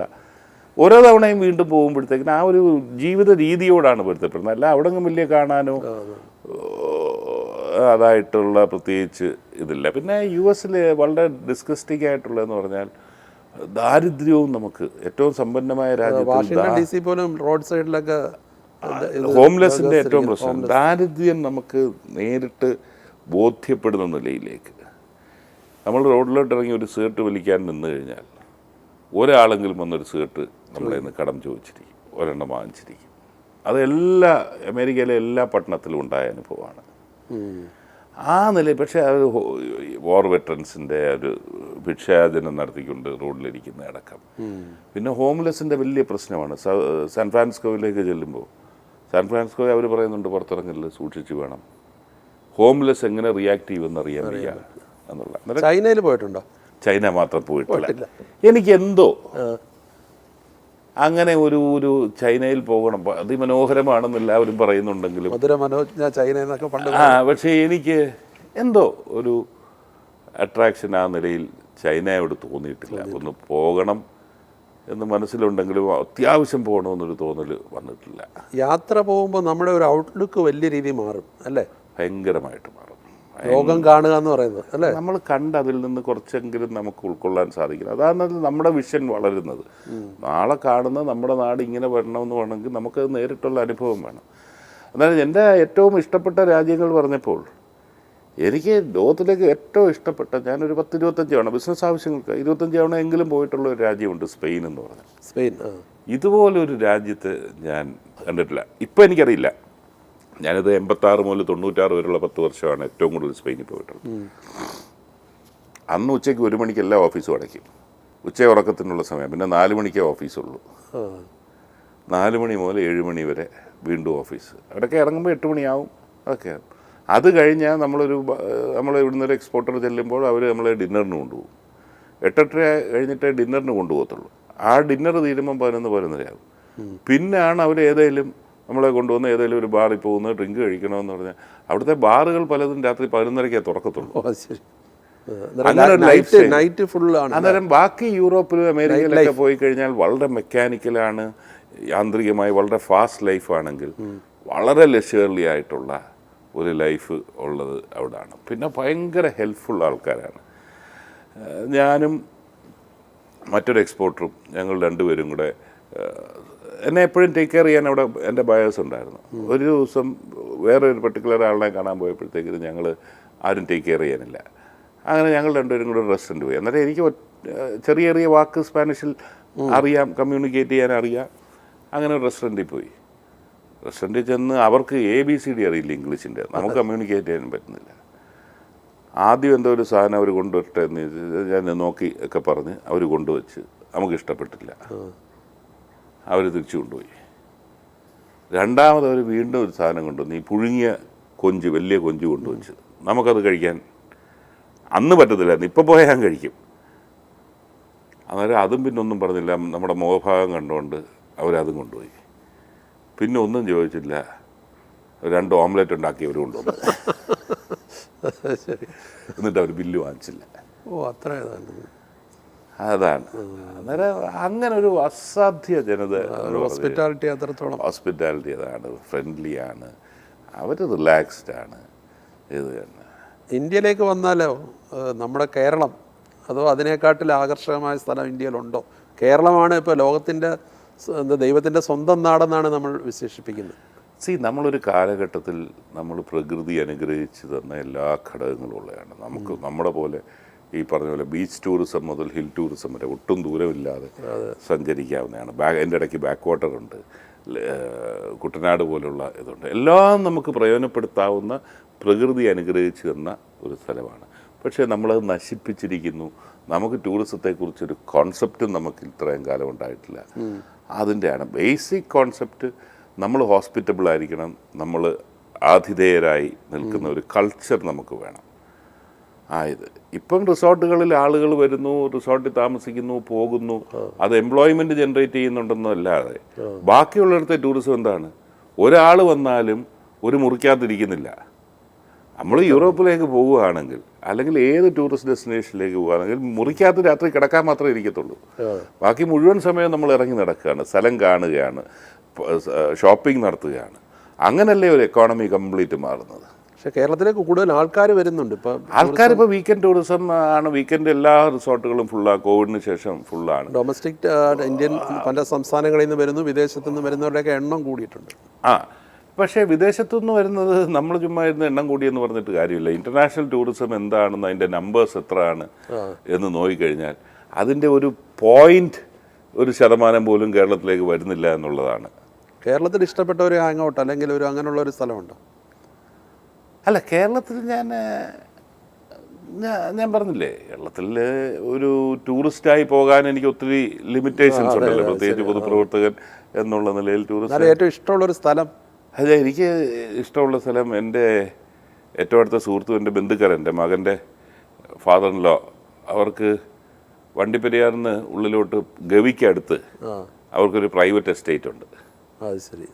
പക്കാ പട്ടയമുള്ള, കയ്യേറ്റമൊന്നുമല്ല, ഒരു പ്രൈവറ്റ് എസ്റ്റേറ്റ് ഉണ്ട്, പച്ചക്കാനം എന്ന് പറഞ്ഞാൽ. അതെന്ന് പറഞ്ഞാൽ വനത്തിനകത്ത് 20 കിലോമീറ്റർ വനത്തിനകത്തൂടെ സഞ്ചരിച്ചാലാണ് ഇവിടെ ചെല്ലുന്നത്. ചുറ്റിനും വനമാണ്. വനത്തിൻ്റെ നടുക്ക് ഉള്ള അവർക്കൊരു പഴയ കൊളോണിയൽ ബംഗ്ലാവ് ഉണ്ട്, ചെറിയൊരു ബംഗ്ലാവ്. അവിടെ പോയി 2-3 ദിവസം ഇരിക്കുക എന്നുള്ളതാണ് എനിക്ക് ഭയങ്കര ഇഷ്ടമായിട്ടുള്ളത്. പക്ഷേ അവിടെ നിർഭാഗ്യവശാൽ അവിടെ മൊബൈലില്ല. അതുകൊണ്ട് ഇപ്പോഴത്തെ തിരക്ക് കൊണ്ട് ഇപ്പോൾ എനിക്ക് പഴയതുപോലെ പോകാൻ പറ്റുന്നില്ല. മൊബൈലില്ലാത്ത രാഷ്ട്രീയ തിരക്ക് കാരണം മൊബൈലില്ലാത്ത ഒരു സ്ഥലത്ത് പോകാൻ പറ്റുന്നില്ല എന്നൊരു ദോഷം മാത്രമേ. യാത്ര പോകുമ്പോൾ ഒറ്റയ്ക്കാണോ പോകുന്നത് അതോ സുഹൃത്തുക്കളോ? ഞാൻ സുഹൃത്തുക്കളോടൊപ്പം തന്നെയാണ്. ഒറ്റയ്ക്കുള്ള ഒരു പരിപാടിയില്ല. എവിടെ പോയാലും സുഹൃത്തുക്കളോടൊപ്പമാണ്. ഈ മോഹൻലാൽ അങ്ങയുടെ പ്രിയ സുഹൃത്താണ്. മോഹൻലാൽ മൊത്തം യാത്ര ചെയ്തിട്ടുണ്ടോ? ഞങ്ങളൊരു കാലഘട്ടത്തിൽ കുറേ അധികം യാത്ര ചെയ്തിട്ടുണ്ട്. അതൊക്കെ ഞാൻ പൊതുരംഗത്തേക്ക് വരുന്നതിൻ്റെ മുമ്പുള്ള കാലഘട്ടത്തിലാണ് ഞങ്ങൾ ഒരുമിച്ച് പല രാജ്യങ്ങളിലും പോയിട്ടുണ്ട്. അന്നേരം പുള്ളിയുടെ ഒരു ആറ്റിറ്റ്യൂഡ് അങ്ങനെ ഭക്ഷണ കാര്യങ്ങളൊക്കെ അതാത് സ്ഥലത്തെ ഭയങ്കരമായിട്ടൊരു ഭക്ഷണപ്രിയൻ എന്നുള്ള നിലയിലേക്ക് പുള്ളി ഭക്ഷണം ആസ്വദിക്കുന്നതാണ്. അവിടുത്തെ ജീവിത രീതിയായിട്ട് ഇഴുകിച്ചേരുന്നതാണ്. പുള്ളിക്ക് എന്നേക്കാൾ ഈ കൾച്ചർ ഇതിനെക്കുറിച്ചുള്ള ഒരു അറിയാനുള്ള ഒരു ആകാംക്ഷയുള്ളതാണ്. ആ നിലയിലേക്ക് ഞങ്ങൾ വളരെ രസകരമായൊരു യാത്ര ഞങ്ങളൊരിക്കൽ Mohanlal and the magic lamp എന്ന് പറഞ്ഞുകൊണ്ട് ദുബായിലൊരു പ്രോഗ്രാമിന് ശേഷം ഞാനും അദ്ദേഹവും മാത്രമായിട്ട് ഞങ്ങൾ ഗ്രീസിൽ പോയി. ഗ്രീസിൽ നിന്ന് സ്പെയിനിൽ പോയി. സ്പെയിനിൽ നിന്ന് നെതർലാൻഡ്സിൽ വന്നു. അങ്ങനൊരു യാത്ര ചെയ്തിട്ടുണ്ട്. അതിന് മുമ്പ് പല യാത്രകളുണ്ടായിട്ടുണ്ട്. ഇപ്പോൾ ഒരു രാജ്യത്ത് പോകുമ്പോൾ ആ സ്ഥലത്തെ ഭക്ഷണം കഴിക്കുമോ? ചില മലയാളികളുണ്ട്, ഇപ്പോൾ അമേരിക്കയിൽ പോയാൽ 10 ദിവസമാണെങ്കിൽ ചോറും സാമ്പാറും മോരും കിട്ടുമോ എന്ന് അന്വേഷിച്ച് നടക്കുന്നത്. ഞാൻ ആദ്യമൊക്കെ പോകുമ്പോൾ ചില കാര്യങ്ങളോട് മെൻ്റൽ ബ്ലോക്ക് ഉണ്ടായിരുന്നു.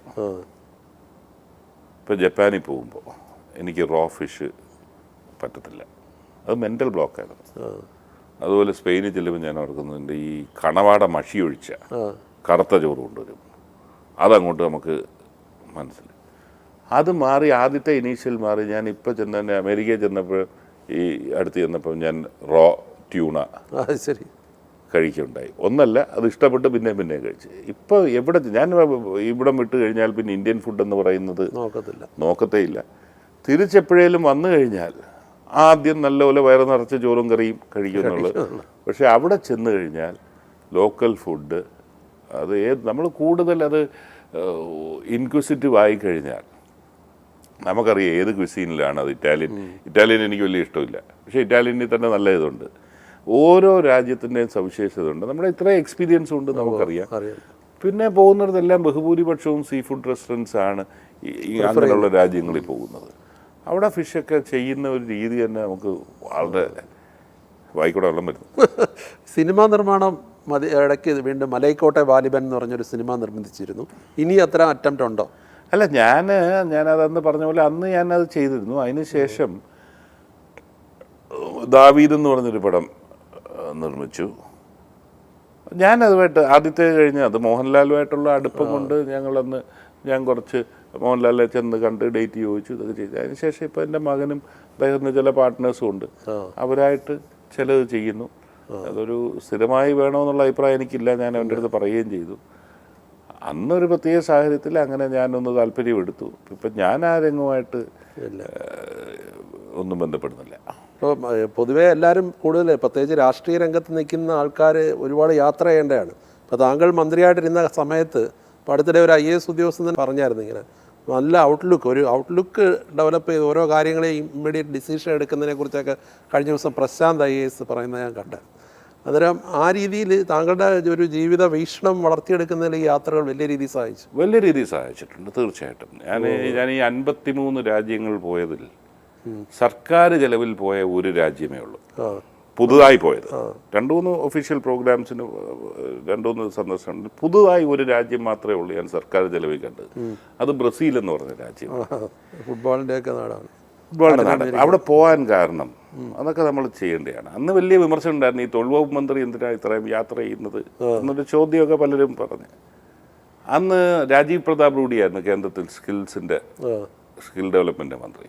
അദ്ദേഹം പറഞ്ഞു ബ്രസീലിൽ ഇതുണ്ട്, സാവോപോളോയിൽ സ്കിൽ ഒളിമ്പിക്സ് ഉണ്ട്. ഞാൻ കേട്ടിട്ട് പോലുമില്ല.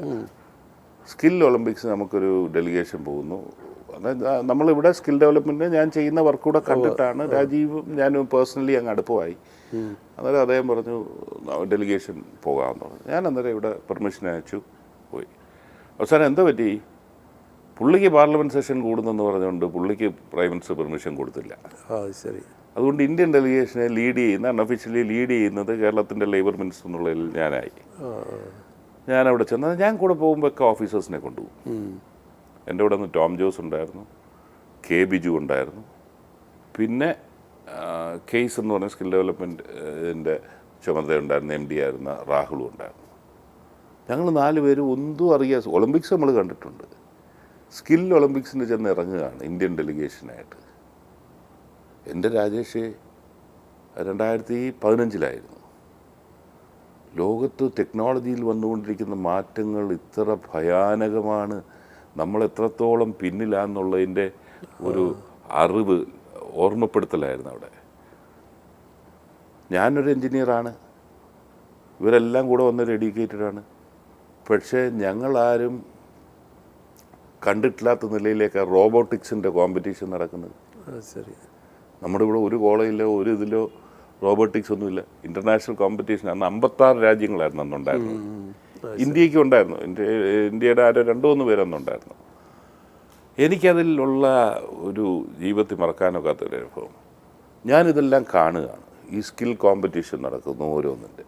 എൻ്റെ കൂടെ ഓഫ്കോഴ്സ് ഈ ഓഫീസേഴ്സും ഉണ്ടായിരുന്നു. അതൊരു ഓഗസ്റ്റിലാണ് ഞാൻ പോയത്. ഞാൻ തിരിച്ചു വന്നപ്പോൾ അവർക്കൊരു നിർദ്ദേശം കൊടുത്തു, കേരളത്തിലെ ITIs തമ്മിലുള്ള ഒരു സ്കിൽ കോമ്പറ്റീഷൻ വെക്കണമെന്ന് പറഞ്ഞു. ഞാനൊരു നിർദ്ദേശം കൊടുത്തു, കേരളത്തിൽ നമുക്കൊരു സ്കില്ലിൻ്റെ ഒരു കോമ്പറ്റീഷൻ വേണം. യു വോണ്ട് ബിലീവ്, അത് എംപ്ലോയ്മെൻറ്റ് ഡിപ്പാർട്ട്മെൻറ്റിനെയാണ് അവർ ഏൽപ്പിച്ചത്. ശരി. ഈ തലപ്പത്തുള്ളവരല്ല കണ്ടിട്ടുള്ളൂ. നമ്മൾ ഗൈഡ് ചെയ്താൽ അത്ഭുതങ്ങൾ നടക്കുമെന്നുള്ളതിൻ്റെ തെളിവാണ്. 6 മാസം വേണ്ടി വന്നില്ല, എംപ്ലോയ്മെൻറ്റ് ഡിപ്പാർട്ട്മെൻറ്റ് ഏറ്റവും മികച്ച നിലയിലേക്ക് തിരുവനന്തപുരത്ത് വെച്ച് സ്കില്ലിൻ്റെ കോമ്പറ്റീഷൻ ഫസ്റ്റ് ഇൻ ഇന്ത്യ നമ്മുടെ ഡിപ്പാർട്ട്മെൻറ്റ് നടത്തി. അവിടെ റോബോട്ടിക്സ് അവർ വെച്ചു. നമ്മൾ ഒരു ITIയിലും ഇല്ല. കോഴിക്കോട് നിന്നുള്ള സ്കൂളിൽ പഠിക്കുന്ന 2 പിള്ളേർ അതിൽ പാർട്ടിസിപ്പേറ്റ് ചെയ്തു. അവർ കമ്പ്യൂട്ടറിലൊക്കെ നോക്കി പഠിച്ചാണല്ല, ഇവിടെ പഠിപ്പിക്കുന്നതല്ല. അവരതിൽ പാർട്ടിസിപ്പേറ്റ് ചെയ്തു. അവർക്ക് ഞാൻ പ്രത്യേക അവാർഡും അവർക്കൊരു അപ്രീസിയേഷൻ ഇത് കൊടുത്തു. പിന്നെ നമ്മളിത് നമ്മൾ പോയി കാണുന്ന വെച്ചുകൊണ്ട് ആ മാറ്റങ്ങൾ ഉൾക്കൊള്ളുക. എംപ്ലോയ്മെൻറ്റ് ഡിപ്പാർട്ട്മെന്റ് എന്ന് പറഞ്ഞാൽ ഒന്നിനും കൊള്ളാത്ത ഒരു ഡിപ്പാർട്ട്മെന്റ്, ഒരു ജോലിയും ചെയ്യാത്ത എന്നുള്ള കാഴ്ചപ്പാടിൽ വ്യത്യസ്തമായി ഞാൻ അത്ഭുതപ്പെട്ടു പോയി. എനിക്ക് സംശയം ഉണ്ടായിരുന്നു അവരെ കൊണ്ട് പറ്റുമെന്ന്. പക്ഷേ ഈ വന്ന് കണ്ട ഓഫീസേഴ്സിൻ്റെ അവരത് എക്സ്പ്ലെയിൻ ചെയ്ത് കൊടുത്ത് ഇങ്ങനെ വേണം എക്സ്പ്ലെയിൻ ചെയ്ത് കൊടുത്ത് അവർ ഉൾക്കൊണ്ടു അതിഗംഭീരമായിട്ടുള്ള ഒരു പരിപാടിയാണ് അന്ന് തിരുവനന്തപുരത്ത് നടത്തിയത്. ഇതുവരെ പോകാത്ത ഇനിയും പോകാൻ ആഗ്രഹിക്കുന്ന ഏതെങ്കിലും രാജ്യമുണ്ടോ? എനിക്ക് സൗത്ത് അമേരിക്കയിൽ അർജൻറ്റീന പോകണമെന്ന്, അർജൻറ്റീന ചിലി പോകണമെന്നുണ്ട്. അതിലുപരിയായി സ്കാൻഡിനേവിയ ഞാൻ എന്തോ നിർഭാഗ്യവശാൽ അവിടെ പോയിട്ടില്ല. ഏറ്റവും ഹാപ്പിനെസ് ഇൻഡെക്സ് ഉള്ള സ്കാൻഡിനേവിയ പോകണമെന്ന് പലപ്പോഴും ആഗ്രഹിച്ചിട്ടുണ്ട്. എന്തോ അത് പറ്റിയിട്ടില്ല. അതെ, ഇനി അങ്ങനെ ചില രാജ്യങ്ങളൂടെ ഉള്ളു പോകണമെന്ന് നിർബന്ധ ബുദ്ധിയോടുകൂടി ആഗ്രഹിക്കുന്നത്. പിന്നെ ഈയിടെ ഞാൻ കേട്ടത് ഈ സെൻട്രൽ ഏഷ്യ, കസഖസ്ഥാൻ, ഉസ്ബെക്കിസ്ഥാൻ, അവിടെ ടൂറിസം കൂടുന്നുണ്ട്. ടൂറിസം കൂടുന്നുണ്ട്. അവിടെ എൻ്റെ ഒരു ഫ്രണ്ട് പോയിട്ട് വന്നു. അവിടെയൊക്കെ കിട്ടുന്ന ഫ്രൂട്ട്സിൻ്റെ ക്വാളിറ്റി, ഡ്രൈ ഫ്രൂട്ട്സ് ആണെങ്കിലും അല്ലാത്തുള്ള ഫ്രഷ് ഫ്രൂട്ട്സ് ആണെങ്കിലും അതിനെക്കുറിച്ചൊക്കെ പറഞ്ഞപ്പോഴത്തേക്കിനൊന്ന് സന്ദർശിക്കണം എന്നൊരാഗ്രഹം ഈയിടെയായിട്ട് മനസ്സിൽ വന്നിട്ടുണ്ട്. ഇപ്പം നമ്മൾ ഇപ്പോൾ ഇനി നിയമസഭാ തെരഞ്ഞെടുപ്പിന് വളരെ കുറച്ച് മാസങ്ങളേ ഉള്ളൂ. 10 മാസം കഷ്ടിച്ച്. പത്തില്ല, അത് വളരെ കുറഞ്ഞ്. അന്നേരം അടുത്ത തെരഞ്ഞെടുപ്പിൽ മത്സരിക്കില്ലേ? പാർട്ടിയാണ് തീരുമാനിക്കേണ്ടത്. പാർട്ടി മത്സരിക്കണമെന്നുള്ള നിലയിലേക്കാണ്. ചവറയിൽ തന്നെ ആയിരിക്കുമോ മത്സരിക്കുന്നെങ്കിൽ? അതും പാർട്ടിയാണല്ലോ തീരുമാനിക്കുന്നത്. പക്ഷേ ഞാൻ പാർട്ടി ഒരു കാര്യം അറിയിച്ചിട്ടുണ്ട്. ഞാൻ മത്സരിക്കുവാണെങ്കിൽ എനിക്ക് ചവറയിൽ മത്സരിക്കണം എന്നാണ് പാർട്ടി അറിയിച്ചിരിക്കുന്നത്. ഈ തെരഞ്ഞെടുപ്പ് തീരുമാനം പാർട്ടിക്ക് എടുക്കുന്നത്. UDFന്റെ സാധ്യത എത്രമാത്രമുണ്ട്? പ്രത്യേകിച്ചും കോൺഗ്രസിനുള്ളിലുള്ള ഈ നേതാക്കൾ തമ്മിലുള്ള കലഹം ഒരനുകൂല സാഹചര്യം ഇല്ലാതാക്കും. മറുഭാഗത്ത് LDF അവരുടെ ഭരണ തുടർച്ചയെന്നുള്ളത് വളരെ ശക്തമായി മുന്നോട്ട് പോകുന്നുണ്ട്. കോൺഗ്രസ്സിൽ ഏത് കാലഘട്ടത്തിലായിരുന്നു കലഹമില്ലായിരുന്നിട്ടുള്ളത്? താരതമ്യേന ഏറ്റവും കുറവ് ഉള്ള ഈ അഭിപ്രായ വ്യത്യാസമുള്ളത് ഈ കാലഘട്ടമാണെന്ന് 25 വർഷം അവരോടൊപ്പം നിന്ന ആളെന്നുള്ളതിൽ എനിക്ക് പറയാൻ സാധിക്കും. ആര് മുഖ്യമന്ത്രിയാകും എന്നുള്ള കാര്യത്തിൽ അതെല്ലാ കാലത്തും ഭൂരിപക്ഷം കിട്ടിയാൽ അതെല്ലാ കാലത്തും ഉണ്ടായിരുന്നുണ്ടോ? ജയസാധ്യതയുണ്ട് UDFന്. ഒരു തർക്കവും എന്നെ സംബന്ധിച്ചിടത്തോളം UDF തിരിച്ചു വരും 100%. ഈ കേരളം കണ്ട രാഷ്ട്രീയ നേതാക്കളിൽ ഇപ്പോൾ കിസിഞ്ചർ എന്ന് ഉൾപ്പെടെ നയതന്ത്ര വിദഗ്ധൻ എന്നൊക്കെയുള്ള രീതിയിൽ കേരള രാഷ്ട്രീയത്തിലെ നെടുംതൂണായി നിന്ന നേതാവാണ് അങ്ങയുടെ മഹാനായ പിതാവ് ശ്രീ ബേബി ജോൺ.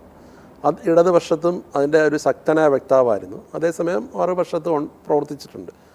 അദ്ദേഹത്തിന് ഒരു സ്മാരകം നിർമ്മിക്കാനായിട്ടുള്ള ഒരു സ്ഥലം അനുവദിച്ച് കിട്ടാൻ എന്താണ് ഇത്ര പ്രയാസം? ഇന്നിപ്പോൾ കഴിഞ്ഞ AK ആൻ്റണി അതിനെക്കുറിച്ച് പ്രതികരിച്ചിട്ടുണ്ട്. അത് വളരെ നിർഭാഗ്യകരമാണ്. ഇന്നത്തെ രാഷ്ട്രീയത്തിൽ വന്നിട്ടുള്ള മാറ്റമാണ്. UDFന്റെ കാലഘട്ടത്തിൽ ഒരു 10 സെൻറ്റ് സ്ഥലം ഞങ്ങൾ അനുവദിച്ചതാണ്. അന്നത്തെ ഗവൺമെൻറ് അനുവദിച്ചതാണ്. അന്ന് ശ്രീ ആര്യാടൻ മുഹമ്മദ് ബേബി ജോൺ ഫൗണ്ടേഷൻ്റെ ഭാഗമായിരുന്നു. മുനീർ ബേബി ജോൺ ഫൗണ്ടേഷൻ്റെ ഭാഗമാണ്. ഇപ്പോഴും മുനീറ ചെയർമാൻ. അനുവദിച്ചതാണ്. പക്ഷേ അവിടെ കാലുകുത്താൻ സമ്മതിക്കത്തില്ല. എവിടെയാണ് സ്ഥലം അനുവദിച്ചത്? അത് വികാസ് ഭവനോട് ചേർന്നുള്ള 10 സെൻറ്റ് സ്ഥലമാണ്. അന്ന് ആര്യാടൻ സാറൊക്കെ ചോദിച്ചു, എന്തിനാ ഈ 10 ചോദിച്ചു? 10-20 സെൻറ്റ് ചോദിച്ചുകൂടായിരുന്നോ? ബേബി ജോണിന് വേണ്ടി 20 സെൻറ്റ് തരാത്ത ഗവൺമെൻറ് ഉണ്ടോ എന്നൊക്കെയാണ്. അദ്ദേഹം മരിക്കുന്നതിന് മുമ്പേ അദ്ദേഹം തന്നെ ഈ വിഷയത്തിൽ ഇടപെടാൻ നോക്കി. അനുവദിച്ച സ്ഥലമൊന്ന് നമുക്ക് കയറിയൊരു കെട്ടിടം പണിയാൻ വേണ്ടി. അത് അവരുടെ പാർക്കിങ്ങാണ്. വാഹനങ്ങൾ പാർക്ക് ചെയ്യുന്ന കുറച്ച് പേര് വന്ന് ആ സ്ഥലത്ത് പാർക്ക് ചെയ്യുന്ന, അതുകൊണ്ട് കൊടുക്കാനൊക്കത്തില്ലെന്നൊരു നിലപാടിലാണ് അത് നടക്കാതെ പോകും. എല്ലാം മംഗളകരമാവട്ടെ, എല്ലാം മംഗളമാവട്ടെ എന്ന് പറയുമ്പോൾ എനിക്കുള്ളതെന്ന് പറഞ്ഞാൽ ഇനി അടുത്ത 6-8 മാസം യാത്ര ചെയ്യാൻ പറ്റുന്നില്ല എന്നുള്ളതാണ്. ആ ഒരു പ്രയാസമുണ്ട്. എല്ലാത്തിലും ഒരു ഗുണമുണ്ട്. ഇതിൻ്റെ ഇടയ്ക്ക് 2 തവണയായിട്ട് തോറ്റു നിന്നുകൊണ്ടാണ് ഇത്രയും യാത്ര ചെയ്യാൻ പറ്റിയത്. ഇനിയിപ്പം വിജയിക്കുന്ന ഒരു സാഹചര്യം ഉണ്ടെങ്കിൽ എന്നാലും യാത്രകൾ കുറയും എന്നുള്ളതുണ്ട്. അല്ല, തവണ വിജയിച്ച് താങ്കളെ പോലുള്ള ഇത്രയും എക്സ്പീരിയൻസ്ഡ്, ഇത്രയും ഔട്ട്ലുക്കായിട്ടുള്ള ആൾക്കാർ കേരളത്തിൽ കൂടുതൽ സംഭാവന ചെയ്യാൻ പറ്റുന്ന നേതാക്കളാണ്. ആ രീതിയിൽ വിജയകരമാവട്ടെ. എല്ലാ ആശംസകളും. Thank you.